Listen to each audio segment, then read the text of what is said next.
है प्रिया प्रीतम, वृंदावन की शोभा है श्री यमुना रस रानी, वृंदावन की शोभा है लताएं, वृंदावन की शोभा है रसिक जन, वृंदावन की शोभा है खगमृग पशु पंछी। अगर हमारे नेत्र देखे तो इन्हीं के दर्शन में समय व्यतीत हो। कभी कभी जब चित्त विक्षिप्त हो तो आप ये अनुभव करके देखिए, एकांत में आइए और लताओं का दर्शन कीजिए। दर्शन करते ही पुनः भगवत स्थिति आ जाती है। दर्शन मात्र से जो हमारी भजन की स्थिति तत्काल आ जाती है, ऐसा एक बार नहीं कई बार अनुभव हुआ है।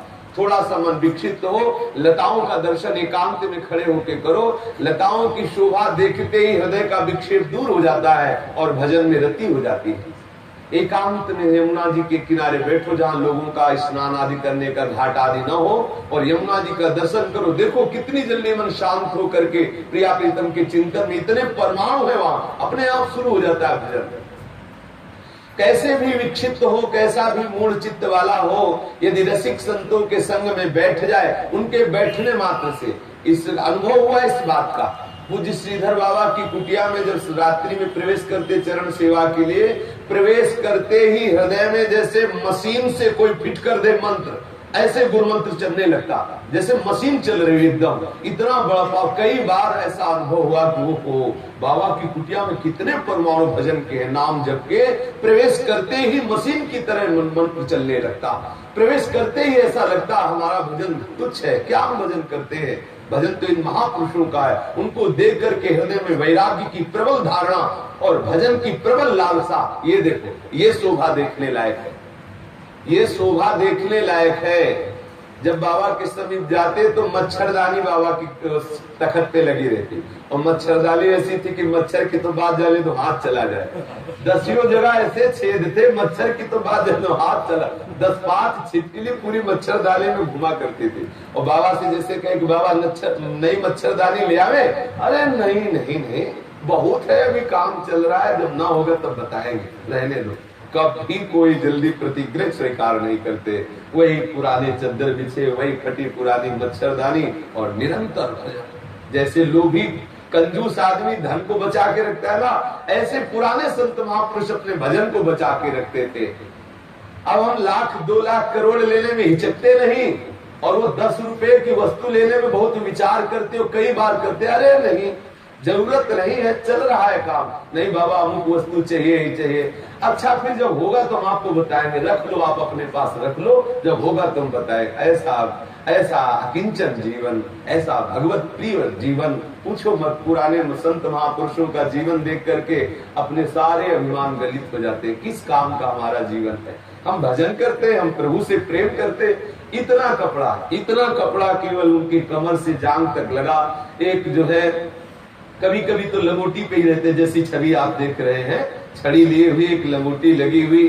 कभी कभी बाबा की ऐसी स्थिति देखिए कि घंटों प्रबल अश्रु बह रहे हैं, छूने की हिम्मत न पड़ती बाबा के चरणों को।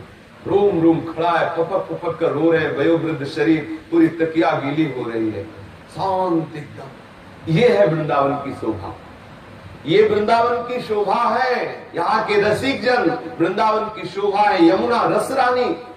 मानो आनंद ही द्रवित होकर बह रहा हो, साक्षात आनंद ही द्रवित होकर बह रहा हो, ऐसी यमुना जी है। महामहिमामयी यमुना जी है, महामोह का नाश करने वाली यमुना जी है, परम प्रेम प्रदान करने वाली वृंदावन की लताएं हैं। यहाँ के खरमुर पशु पंछियों की ऐसी महिमा है। किसी बहुत अच्छे संत के मुख की बात है, जिसका असाध्य रोग हो और दूर ना हो रहा हो, तो जहां पक्षियों को दाना डाला जाता है और पक्षी जहां दाना चुन रहे हो, वृंदावन के पक्षी, और वो एक साथ जब उड़ते हैं तो उनके पंखों से वायु निकलती, वो वायु आपके शरीर का स्पर्श करे, आप देख लो।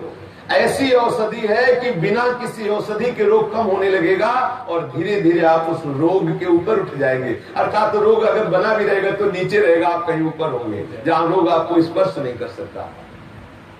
यह है वृंदावन की शोभा। हमारे नेत्र वृंदावन की शोभा के लिए ही व्यूहल रहे, वृंदावन की शोभा में ही मज्जन करें। कभी रसिक संतों का दर्शन, कभी बिहारी जी का दर्शन, राधा वल्लभ लाल जी का दर्शन। एक यहाँ एक बात और, एक किसी सखी ने हमसे कहा कि बाबा आप तो बस 3 ही नाम लेते, राधा रमन जी, बांके बिहारी जो राधा वल्लभ जी, आप कभी राधा गोविंद देव जी नहीं कहते? तो हमने कहा सखी कभी अगर प्रवचन नित्य सुना हो तो आप देखो, हमने ये सत्संग में कहा कि हमारे प्रिया प्रीतम जब श्री सनातन जी के कुंज में जाते हैं तो राधा मदन मोहन नाम से हो जाते हैं, और वही जब जीव गोस्वामी के कुंज में जाते हैं तो राधा दामोदर नाम से हो जाते हैं, वही जब श्री रूप गोस्वामी जी के कुंज में जाते हैं तो राधा गोविंद देव जी के नाम से हो जाते हैं, वही जब हरिवंश महाप्रभु सजनी की कुंज में जाते हैं तो राधा वल्लभ नाम से हो जाते हैं, जब श्री स्वामी जी की कुंज में तो वही श्री बांके बिहारी के नाम से है। तो वही गलवैया दिए हुए हमारे ही प्रिया प्रीतम तो हैं। अब अगर हम 10, 20, 50 नाम ले तो भी थोड़े, उनके तो अनंत नाम है। आप जिस कुंज की सखी के यहाँ प्रिया प्रीतम को देखना चाहे उसी कुंज के नाम से पुकार लो। जो सखी ने प्यार से नाम रखा है, अपने तो संकेत मात्र के लिए बोल देते, ऐसा नहीं कि 3 ही ठाकुर वृंदावन में है। वृंदावन में तो गली गलियों घर घर ठाकुर यहाँ विराजमान है, घर घर ठाकुर विराजमान हो, सब सच्चिदानंद में है, सब प्रेम स्वरूप है। इसमें कोई बताइए आपने? जी जी जी। इसलिए किंचन मात्र भी संशय न किया जाए कि ये 3 ही नाम लेते हैं, राधा वल्लभ, राधा रमण जी, बांके बिहारी लाल।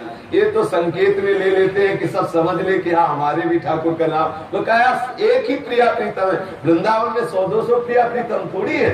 वही सखियों को आनंदित करने के लिए गलवैया दिए हुए अलग अलग सखियों की कुंज में विहरण करते हैं। सखी अपने भावानुसार उनका नाम लेकर पुकारती है, कोई राधा दामोदर, कोई राधा गोविंद देव जी, कोई राधा गोपीनाथ जी, कोई राधा रमन लाल जी, कोई राधा वल्लभ लाल जी, कोई बांके बिहारी लाल जी, कोई श्यामा वल्लभ, कोई आनंद वल्लभ, कोई प्रिया वल्लभ।